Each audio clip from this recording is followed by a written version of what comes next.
오늘은 11월의 마지막 주일입니다. 이제 다음 주면 12월을 시작으로 다음 회기가 시작이 됩니다. 그러니까 오늘은 2017년 12월부터 시작된 2018년의 마지막 회기이기도 합니다.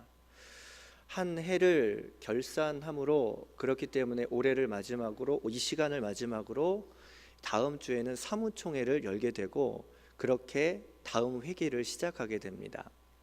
여러분, 한 해 동안 출발을 하실 때에 새로운 각오, 다짐들로 출발을 하셨을 텐데, 우리 가운데 어떤 열매들이 맺혀져 있을까요? 얼마나 아름다운 변화의 열매들이, 풍성한 열매들이 맺혀져 있을까요? 대개 이 타이밍에 우리의 삶을 되돌아볼 때에 만족스럽게 아름다운 열매들을 맺었다 하는 내용보다는 후회나 또한 아쉬움들이 많은 모습들, 그런 모습이 참 많습니다.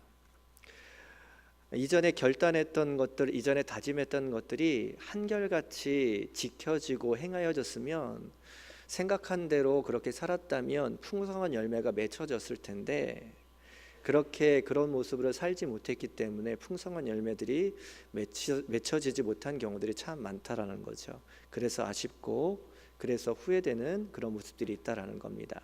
그런데 우리가 결단했고 우리가 생각했던 것들을 되돌아보면 이전 해에도 했었고 그 지난해에도 했었고, 그렇게 동일한 결단과 동일한 마음가짐으로 출발하였던 모습들이 많이 있다라는 겁니다. 그렇게 보면 우리 삶의 진정한 변화나 풍성한 열매들을 맺지 못한 삶이 반복되었음을 깨닫게 되는 것이지요. 오늘 말씀에 보면 예수님의 제자들 베드로와 요한이 나옵니다. 그런데 이들은 오순절에 성령을 받은 이후에 진정한 변화된 삶을 살아가게 됩니다. 성령 충만을 받았더니 그들이 방언을 하기 시작했고, 그리고 이 뜨거움을 주체할 수 없어서 문을 열고 밖으로 뛰어나가 전도하기 시작합니다. 베드로는 그 와중에 사람들을 향해서 복음을 전하고 설교를 했더니, 그 가운데 그 설교를 듣고 회개하고 돌이켜 세례를 받는 자의 수가 3,000명이나 되었다라고 성경은 기록하고 있습니다. 그렇게 성령의 일하심, 성령의 능력이 나타난 변화된 삶, 변화된 모습, 그것이 바로 초대교회의 모습이었고, 그렇게 신앙의 사람들의 모습이었다라는 겁니다. 오늘 본문 말씀에 나타난 베드로와 요한도 그 초대교회의 부흥의 중심에 서 있는 사람들이었습니다. 그런 그들이 오늘 본문 말씀에 보니까 성전을 향해 올라가다가 성전에 앉은 뱅이를 일으켜 세우는, 낫게 하는 기적을 일으키는 모습을 성경은 보여주고 있습니다. 이것은 초대교회에 있어서 첫 번째로 나타난 기적이기도 합니다. 그런데 이전에 베드로와 요한은 이러한 기적을 일으킬 만한 사람들이 아니었습니다. 이전에 예수를 쫓았고 예수와 함께 살아갔지만 예수님을 배반하고 예수님으로부터 도망쳤던 사람들입니다. 그런데 그들이 성령을 받은 후 변화된 모습을 보이고 있습니다. 그러므로 말미암아 기적의 중심에, 부흥의 중심에 선 아름다운 열매를 맺는 사람들로 바뀌어지게 되었다라는 것입니다. 그렇다면 이들은 성령 받은 후에 어떤 변화들이 있었기에 이런 부흥과 기적을 체험하고 나타내는 사람들이 되었을까요? 오늘 우리들도 예수를 믿는다고 하지만 세상 사람들과 별반 다른 것이 없을 때가 참 많습니다. 그래서 한 해를 믿음 가운데 출발하기로 다짐했지만 이전에 그냥 살아왔던 모습 그대로 살아가 아무런 열매도 능력도 기적도 체험하지 못하는 경우가 참 많다라는 것입니다. 오늘의 말씀을 통해서 우리의 삶 가운데 가져야 할 변화의 요소들이 무엇인지, 오늘도 우리의 자세는 어떠해야 할지 말씀을 통해서 우리의 삶을 비춰봄으로 그렇게 변화되어 풍성한 열매를 맺는 여러분들이 되시기를 주님의 이름으로 간절히 축원합니다. 첫 번째로 베드로와 요한은 기도의 사람으로 변화되었다라는 것입니다. 베드로와 요한은 예수님께서 아끼시는 제자들이었습니다. 그래서 예수님께서 잡혀가시기 전 겟세마네 동산에 기도하러 올라가실 때에도 이 베드로와 요한 그리고 야고보를 데리고 산에 올라가셔서 기도하셨습니다. 그런데 그때에 예수님께서는 이들에게 여기 머물러서 깨어 기도하라, 그들에게 자리를 내어주시고 기도하라 명령하신 후에 예수님께서는 한적한 곳으로 가셔서 따로 기도하셨습니다. 그런데 그렇게 기도하시다가 돌아와 보니 이 제자들은 다 잠들어 있었습니다. 그래서 예수님께서 말씀하십니다. 마가복음 14장 37절 38절에 이렇게 말씀하십니다. 돌아오사 제자들이 자는 것을 보시고 베드로에게 말씀하시되 시몬아 자느냐, 내가 1시간도 깨어 있을 수 없더냐? 시험에 들지 않게 깨어 있으라, 기도하라. 마음에는 원이로되 육신이 약하도다 하시고. 예수님께서는 베드로와 요한과 야고보를 책망하셨습니다. 기도하지 못한 것, 깨어있지 못한 것에 대하여 꾸짖으셨습니다. 그리고 나서 다시 기도하러 가셨는데 그들은 또 잠이 들어버렸습니다. 이들은 온전히 기도하는 자세와 습관이 갖춰져 있지 않았습니다. 그러니까 당연히 기도의 능력이나 기도의 열매도 얻지 못했던 겁니다. 마가복음 9장에 보니까 어떤 사람이 귀신 들린 아들을 데리고 제자들을 찾아옵니다. 그래서 제자들에게 귀신을 쫓아내기 위해서 기도해 달라고 요청을 합니다. 그런데 제자들이 아무리 기도하여도 귀신은 쫓겨가지 않습니다. 아무런 변화가 있지 않습니다. 그러자 이 아버지가 귀신 들린 자기의 자녀를 데리고 예수님께 가서 예수님께 기도를 부탁합니다. 그런데 거짓말같이 예수님께서 기도하시자마자 귀신이 벌벌 떨며 쫓겨가고 아이가 정상으로 돌아오는 그런 일이 벌어지게 되었습니다. 예수님께서 제자들에게 그 후에 이렇게 말씀하십니다. 이르시되 기도 외에는 다른 것으로는 이런 종류가 나갈 수 없느니라 하시니라. 제자들은 기도의 습관이 없었습니다. 기도의 자세도 갖춰져 있지 않았습니다. 한마디로 기도에 무지했던 겁니다. 익숙치 않았습니다. 그러니까 기도의 능력을 예수님께서 보여주셨고 기도의 능력으로 기적들을 보이고 체험케 하셨는데도 불구하고 이 기도는 그들과는 먼 사건이었습니다. 그러니까 정말 기도가 필요할 때를 분간하지 못했고 그래서 영적으로 무딘 삶, 기도의 능력을 체험하지 못하는 삶을 살아갔던 겁니다. 그러니까 어떤 기도의 능력도 파워도 기적도 일어나지 않았던 겁니다. 그런 그들이 예수님이 부활 승천하신 이후에 마가의 다락방에 모여서 성령을 기다리며 뜨겁게 기도합니다. 정말로 뜨거운 모습으로 하나님 앞에 매어 달리며 울부짖습니다. 그런데 그 중에 성령님께서 임하십니다.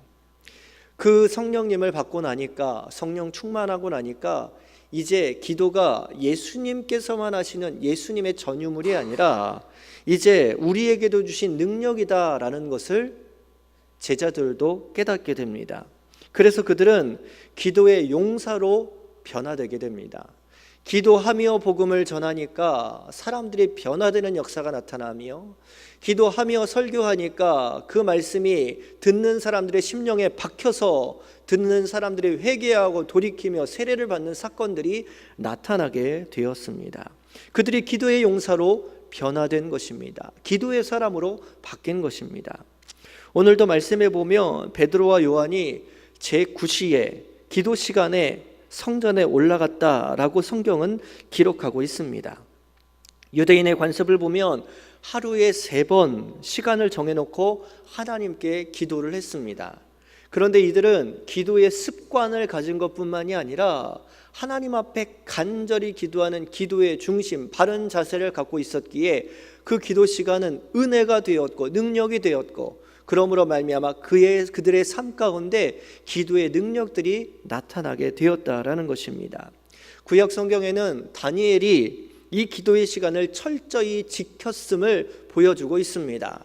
많은 유대인들이 습관을 지키며 기도의 시간을 지켰지만 다니엘은 이 시간을 단지 습관이 아니라 중심을 가지고 하나님을 향한 온전한 마음을 가지고 이 기도의 습관을 이어나갔기에 어려운 환경 가운데에서도 이 기도의 시간을 지켰고, 그러므로 말미암아 사자굴에서, 뜨거운 황무불에서, 풀무불에서 그렇게 살아나올 수 있는 그런 기적을 체험할 수 있었다라는 것입니다. 여러분, 참 기적은 기도하는 자에게 일어납니다. 하나님은 아무에게나 축복을 주시지 않습니다. 하나님을 찾는 자, 바라보는 자, 구하는 자에게 그 기적을, 축복을 허락해 주시는 것입니다. 그런데 그 축복도 그냥 기도한다고 주시지 않습니다. 그 기도의 시간이 익어가고 기도의 중심이 익어가고 그렇게 준비시킨 후에, 주님께서는 그렇게 변화시킨 후에 하나님의 기적과 은혜를 부어주십니다. 베드로와 요한은 원래 기도하는 사람이 아니었습니다. 기도할 줄 몰랐습니다. 그런데 삶의 우여곡절을 겪으면서, 시련과 연단을 겪으면서 그가 기도한 사람으로 변화되게 됩니다. 예수님을 따르며 신앙의 길을 배웠지만, 기도의 모습을 보았지만 그들은 예수님을 배반했고 도망쳤습니다. 그러나 그런 실패의 사건들을 다 딛고 일어서서 주님께로 돌아왔고, 그렇게 기도하다가 성령을 받게 됩니다. 그래서 기도의 사람으로 변화되게 되었다라는 것입니다. 그러고 났더니, 그런 변화의 과정을 통하였더니 이제는 기도할 때 변화의 역사가 일어나고, 기도할 때에 성령의 능력이 나타나고, 기도할 때에 기적의 사건들이 일어나게 되었다라는 것입니다.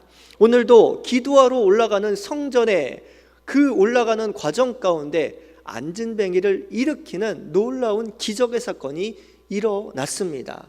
기도하러 갔더니, 기도하는 사람의 모습을 갖추었더니 변화의 역사가 일어나는 것입니다. 여러분, 기도의 사람으로 변화된다라는 것은 기적의 필수 요소를 갖는 것과 마찬가지입니다. 우리도 수많은 기적을 바랍니다.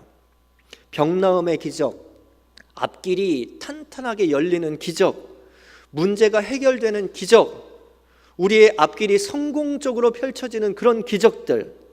여기서 기적이라고 말하는 것은 내 능력으로 할 수 없는 일이기 때문에 기적이라 말하는 것입니다. 내 능력을 뛰어넘는 초자연적인 현상, 즉 하나님께서 일으키시는 사건이기에 그것을 기적이라 말하고 간구하는 것입니다. 그런데 우리는 그런 기적을 바라면서도 잘 기도하지 않습니다. 여러분, 기도하지 않으면 하나님의 일하심은 나타나지 않습니다. 기도하지 않으면 기적은 나타날 수 없는 것입니다. 주님은 말씀하지 않으십니까? 기도 외에 다른 것으로는 이런 종류, 이런 기적이 나타날 수 없다라고 말입니다. 여러분, 기도하지 않고 능력을 바라고, 기도하지 않고 기적을 바라는 것은 욕심입니다. 기도하여야 합니다. 기도해야 문이 열리고, 기도해야 능력이 나타나며, 기도해야 기적이 나타나는 것입니다. 사랑하는 성도 여러분, 기도의 사람으로 변화될 수 있는 여러분들이 되시기를 주님의 이름으로 간절히 축원합니다. 베드로와 요한은 기도의 사람으로 그의 삶이 바뀌었다라는 것입니다. 두 번째로 베드로와 요한은 시선에 변화가 있었습니다. 베드로와 요한이 성전에 올라갈 때 안진뱅이, 나면서부터 못 걷게 된 안진뱅이가 성전에 앉아 있었다라고 성경은 기록하고 있습니다.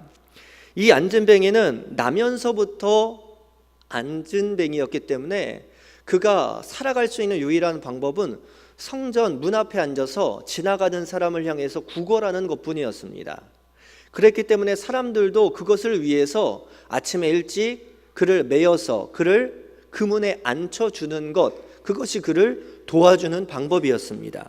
오늘도 안진뱅이는 여지없이 습관을 따라 그 자리에 앉아서 지나가던 사람을 향하여 손을 벌립니다.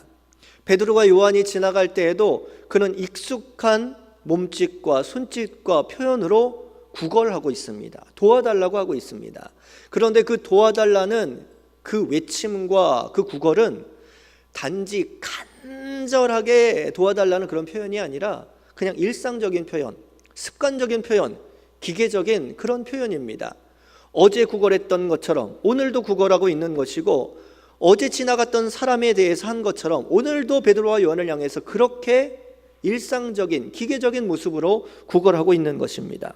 그런데 그렇게 도와달라라고 요청하는 그 안진뱅이의 일상적이고 기계적인 그런 도와달라는 요청에 오늘 말씀의 베드로와 요한을 보면 이 안진뱅이를 주목하였다라고 성경을 기록합니다.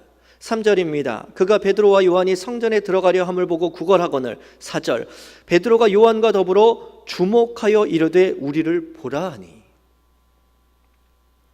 기계적으로 구걸하고 있는, 기계적으로 베드로와 요한을 바라보고 있는 그를 향해서 베드로와 요한은 이 사람에게 무엇을 줄 수 있을까? 내가 어떻게 더 나은 것을 줄 수 있을까?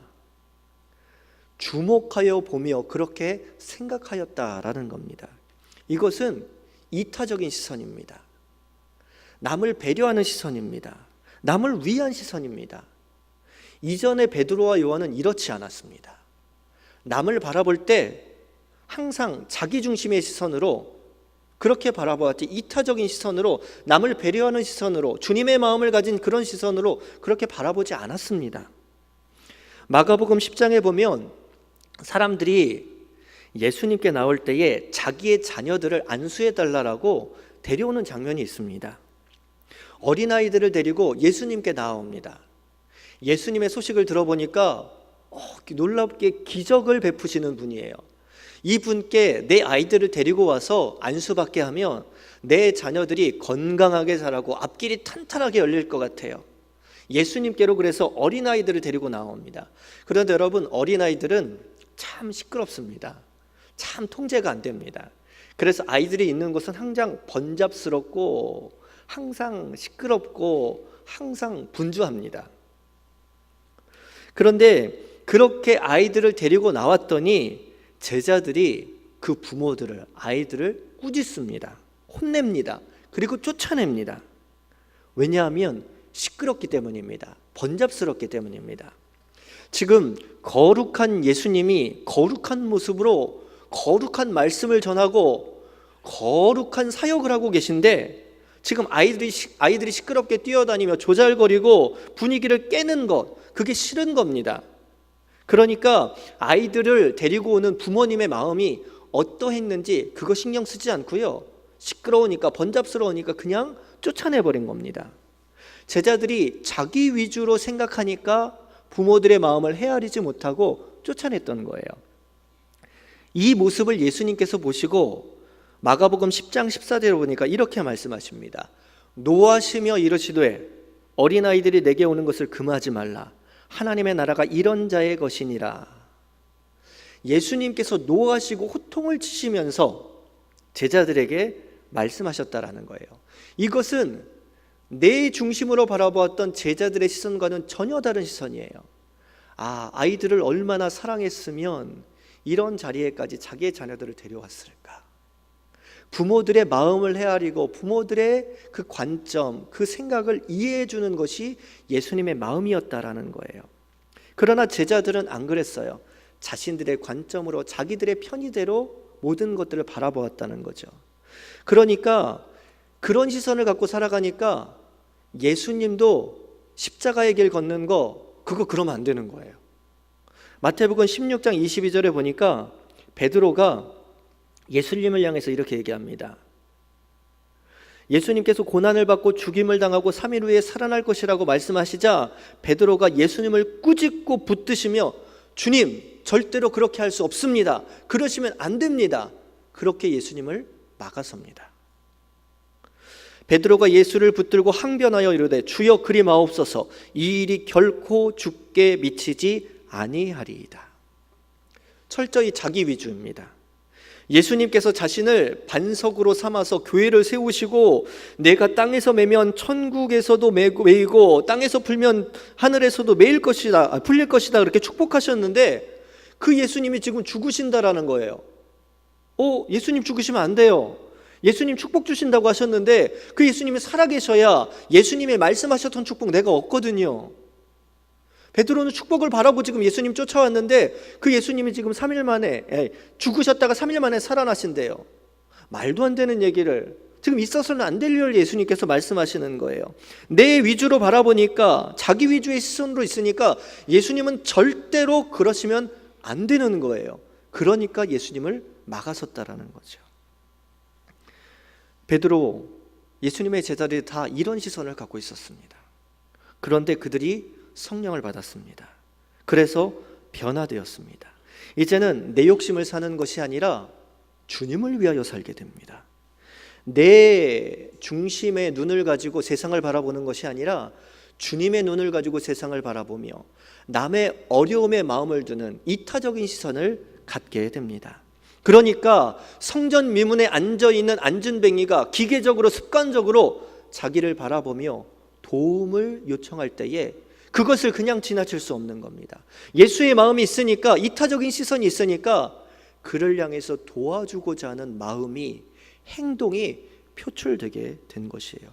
여러분, 베드로와 요한이 거기에서 그냥 지나쳤으면 아무런 기적도 일어나지 않았습니다. 그런데 도와달라고 요청하는 그 시선에 예수님의 시선으로, 이타적인 시선으로 그것을 바라보고 그에게 다가갔기 때문에 그가 일어나는 기적을 만들어낼 수 있었던 것입니다. 여러분, 자기 위주의 눈에서 예수님의 눈으로, 이타적인 시선으로 시선이 변화될 때에 거기에서 기적이 나타날 수 있게 되는 것입니다.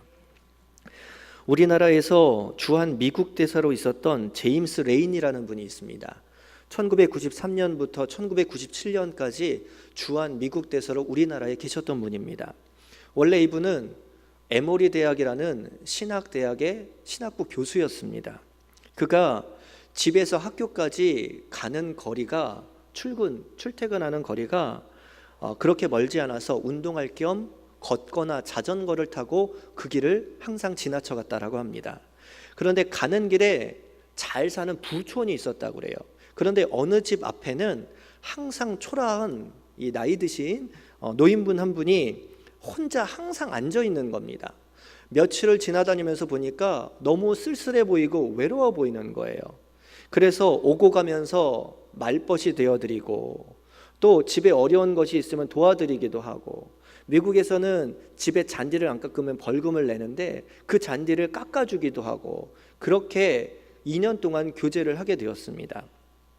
이분이 왜 그렇게 출근 시간에 시간을 쪼개서 그분을 도와주고 말벗을 해주고 왜 그랬을까요? 그 안에 성령이 있었기 때문입니다. 그랬기 때문에 그렇게 외로워 보이는 분, 좀 초라해 보이고 어려워 보이는 분을 그냥 지나칠 수 없었던 거지요. 그래서 마음을 두고 또 생각을 들이고 그렇게 시간을 들여서 그분을 도와드렸던 거예요. 그런데 어느 날 지나가는데 그분이 보이지 않는 거예요. 며칠이 지났는데도 그분이 보이지 않는 겁니다. 뭔가 이상하다 싶어서 옆집에, 그리고 사람들에게, 동네 사람들에 물어보았더니 이분이 돌아가셨다라는 거예요. 그래서 수소문해서 이분이 장례식이 열리고 있는 장례식장을 찾아갔습니다. 그런데 장례식장에 가서 깜짝 놀랐다고 그래요. 이 초라해 보였던 노인이 알고 봤더니 코카콜라 회사의 대주주였다라는 겁니다. 그런데 장례식에 참석을 해보니까 장례식장에서 유언장을 낭독하는데 유언장에 자신의 이름이 상속자로서 들어가 있었다라고 그래요. 그 상속자, 이 유언장 안에는 이런 내용이 담겨져 있었다고 합니다. 당신은 지난 2년 동안 내 집 앞을 지나면서 나의 말벗이 되어준 친구였어. 나의 친구 레인이 고맙소. 내가 당신에게 코카콜라 주식의 5%를 유산으로 드리겠습니다. 그렇게 얘기했다라는 거예요. 그렇게 유언장에 쓰여져 있다라는 거예요.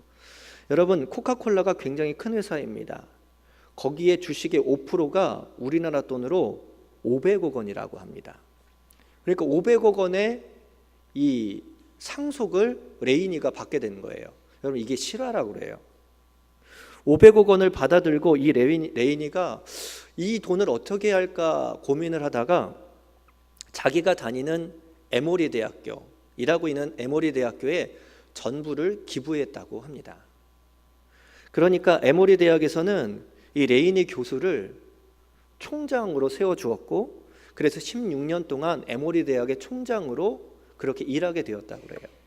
그리고 16년이 지나 총장의 임기를 마치자 미 정부에서는 이 레이니를 한국의 주한 미국 대사로 파견을 보냈던 겁니다. 여러분, 우리의 시선은 항상 나의 성공, 나의 욕심, 나의 자랑, 이것을 채우는 관점에 머무르고 있을 때가 참 많습니다. 신앙을 갖고 있고 믿음을 갖고 살아간다 하지만 여기에 머물러서 남을 바라보지 못하고 예수의 시선을 갖지 못하는 경우가 얼마나 많은지 모른다라는 것입니다. 그런데 그런 시선들이 변화될 때에 거기에서 우리가 생각지도 못한 기적과 역사가 나타나게 되는 것입니다. 지금 베드로와 요한은 성전 미문에 앉은 이 안진뱅이를 그냥 지나칠 수 있음에도 불구하고 그냥 지나치지 않습니다. 왜냐하면 그의 마음엔 나의 시선이 아니라 세상을 바라보는 예수의 시선이 있었고 이타적인 시선이 있었기 때문입니다. 그 눈을 갖고 세상을 살아가니까 그냥 지나칠 수 있었던 그 안진뱅이가 눈에 들어오게 되었고, 그에게 줄 수 있는 무언가를 찾게 되었고, 그러므로 말미암아 손을 내밀어 그를 일으키게 되었던 것입니다. 오늘도 그런 시선의 변화들이 우리 안에 있기를 원합니다. 그러한 모습으로 우리의 삶이 바뀔 수 있는 축복이 있기를 원합니다. 베드로와 요한은 그런 변화의 모습이 있었다는 겁니다. 세 번째로 베드로와 요한은 삶의 주권의 변화가 있었습니다. 베드로와 요한이 안진뱅이를 일으키며 6절 말씀에 보니까 이렇게 말씀합니다. 베드로가 이르되 은과 금은 내게 없거니와 내게 있는 이것을 내게 주노니 나사렛 예수 그리스도의 이름으로 일어나 걸으라 하고. 지금 그에게는 은과 금이 없다고 합니다. 가진 것이 없다고 합니다. 그가 갖고 있는 것이 무엇이라고 얘기합니까? 나사렛 예수 그리스도 이름이다 라고 이야기를 하고 있습니다. 이전에 그의 안에는 재물이 있었고, 이전에 그의 안에는 내가 주권자로 삶을 운영하였습니다. 그런데 성령을 받고 나니까 이게 바뀌어진 겁니다. 내 안에 누가 있습니까? 예수 그리스도가 있는 겁니다. 예수 그리스도가 나의 삶의 주권자가 되는 겁니다. 그러니까 예수의 뜻을 쫓고 예수의 생각을 따르고 예수의 시선으로 세상을 바라보게 될 수 있었던 겁니다. 이전에는 나의 욕심, 나의 성공, 나를 위한 삶, 내가 주권이 되어 살았기 때문에 높아지려고만 했고 얻으려고만 했고, 그러니까 잘못된 판단, 잘못된 삶으로 잘못된 결과를 만들어내어 예수님을 버리고 포기하고 도망가는 일들로 삶의 모습이 나타났던 겁니다. 1995년 미국 오클라호마주에 안타까운 사건이 하나 있었습니다. 그게 뭐냐면 티모시 맥베이라는 남자가 폭탄을 트럭에 싣고 연방 건물을 향해서 돌진한 사건입니다. 트럭에 실었던 폭탄이 터지면서 그 안에 있었던 168명이 목숨을 잃었습니다. 이 사건이 너무나도 충격적인 당시의 사건이기에 사람들이 이 사건을 추모하며 추모 공원을 세웠는데, 거기에는 희생자들 숫자에 맞추어서 168개의 이 조각된 의자들을 만들어 놓았다고 합니다. 희생자들을 추모한 거죠. 그런데 이 168개가 어른 크기의 의자들만이 아니라 아주 작은 크기의 의자들도 있다고 합니다. 즉 168명이 다 어른들이 아니고요, 아이들도 많이 죽은 거예요. 왜냐하면 그 연방 건물 안에 거기에 일하는 사람들을 위한 어린이집, 이 보육시설이 있었기 때문이라고 합니다. 아이들을 비롯해서 어른까지 168명이 죽임을 당했어요. 그런데 이 범인이었던 티모시 맥베이는 운이 좋은 것인지 나쁜 것인지 죽지 않고 살았어요. 그래서 법정에 세워졌는데 그가 그 법정에서 이렇게 얘기했다고 합니다. 나는 내 운명의 주인이다, 이렇게 얘기했다고 그래요. 이것은 영어를 직역한 것이겠죠. 의역을 하면 내 마음대로 한 거야, 내가 살고 싶은 대로 산 거야, 내 마음대로 한 건데 니네들이 무슨 상관이야, 이렇게 표현한 거예요. 그가 당당하게 외친 이 문구, 나는 내 운명의 주인이다 라는 문구는 우리의 삶을 한번 되새겨보게 만듭니다. 좀 극단적인 예일지 모르겠지만 내 인생이 내 것이다 라는 것은 교만의 표현이고, 이 교만의 결과가 참 무서운 것이다 라는 겁니다. 내가 좋은 것을 행하고 내가 원하는 것을 하는 것, 내 마음대로 하는 것이 남에게 해를 입히건 말건 상관없다라는 겁니다. 나에게 유익만 되면 남이 죽건 말건 상관하지 않는다라는 겁니다. 이게 내가 주권을 가진 삶에 비참하게 주어지는 결과다라는 겁니다. 나는 높아지고 남이 죽던 상관이 없다라고 이런 중심을 갖고 살아가면 남을 해하는 결과를 가져오지만 종국에는 나 또한 망치는 삶을 살아가게 된다라는 거예요. 베드로와 요한은 자기 중심적이었습니다. 그리스도가 삶의 주인이지 못했습니다. 그리스도와 함께 살았지만 그 주권은 항상 나에게 있었습니다. 그러니까 나의 영광만 따랐고 그것이 우선이었습니다. 그러니까 마가복음 10장 37절에 보면 요한이 형제 야고보와 함께 이렇게 말합니다. 여짜오되 주의 영광 중에서 우리를 하나는 주의 우편에 하나는 좌편에 앉게 하여 주옵소서. 내가 중심이었던 삶, 예수님의 길이 어떻게 되건 십자가의 길이 어떻게 되건 상관하지 않습니다. 내가 높아지는 것이 나의 중심된 삶의 우선입니다. 그런데 그런 그들이 부활하신 주님을 만납니다. 성령을 만납니다. 그리고 변화됩니다. 그래서 삶의 주권이 예수 그리스도께로 옮겨집니다. 여러분, 그리스도가 내 안에 계시면 그리스도가 나타나시는, 그리스도가 일하시는 기적들, 성령의 능력들이 나타나게 됩니다. 여러분, 오늘 말씀에 보면 베드로가 이 은과 금은 내게 없거니와 내게 있는 것을 내게 주노니 나사렛 예수 그리스도의 이름으로 걸으라 하고 오른손을 잡아서 일으켰다라고 성경은 기록합니다. 여러분, 내 힘으로 안진뱅이, 장정한 사람이 그 손을 잡아 일으킬 수 있습니다. 문제는 이것으로 그치면 안 된다라는 거예요. 잡아서 일으켰을 때에 발목에 힘이 들어가고 힘이 생겨서 뛰어다닐 수 있게 되는 것은 내 능력이 아니라 거기에 하나님께서 함께 하시는 능력이 함께 하셨기에 나타날 수 있는 현상이다라는 것입니다. 베드로 안에, 그의 안에 주님께서 주권자 되어주셔서 그들 가운데 역사하여 주심으로 그가 잡아 일으킨 손에 주님의 역사가 임함으로 발과 발목에 힘을 얻어 뛸 수 있는 역사가 나타나게 되었던 것입니다. 안진뱅이는 치유를 경험합니다. 그런데 그가 나음을 경험하고 베드로와 요한에게 감사하거나 그들을 찬양하지 않습니다. 안진뱅이는 하나님을 찬양합니다. 그것은 베드로와 요한을 통하여서 자기를 낫게 하신 하나님을 그가 보았기 때문이요, 베드로와 요한은 그의 안에 계신 예수 그리스도의 이름의 능력으로 그를 일으켰음을 명확히 드러냈기 때문입니다. 여러분, 오늘 우리가 그러한 변화의 모습으로 이러한 기적을 나타내는 사람이 되어야 할 줄 믿습니다. 내 힘으로 살아가는 자가 아니라, 내 힘으로 나의 영광을 높이는 자가 아니라 내게 있는 주권자 되신 그리스도의 능력으로 오늘의 일을 행하며 하나님께서 이루시는 기적들을 나타내고 영광을 드러낼 수 있는 하나님의 사람들이 되었으면 좋겠습니다. 여러분, 믿는 사람들은, 변화된 사람들은 오늘도 기도의 사람으로 변화되는 모습, 시선이 변화되는 모습, 그렇게 주님을 주권자로 모시는 모습으로 오늘을 살아갑니다. 그러므로 말미암아 풍성한 열매를 맺게 되는 것입니다.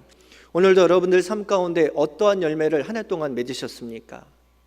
어떠한 모습으로 이 삶을 살아가며 여러분들 삶의 열매들을 맺기를 소망하십니까? 오늘도 기도의 사람이 되십시오. 주님의 관점, 이타적인 시선을 갖는 여러분들이 되십시오. 오늘도 나의 주권을 내려놓고 주님을 내 삶의 주권자로 모셔드리고 살아가는 여러분들이 되십시오. 그때 주님께서 풍성히 맺게 하시는 삶의 결과들이, 변화들이 여러분들을 윤택하게 만들 것입니다. 오늘도 그러한 승리의 사람들, 변화의 사람들이 되시기를 주님의 이름으로 간절히 축원합니다.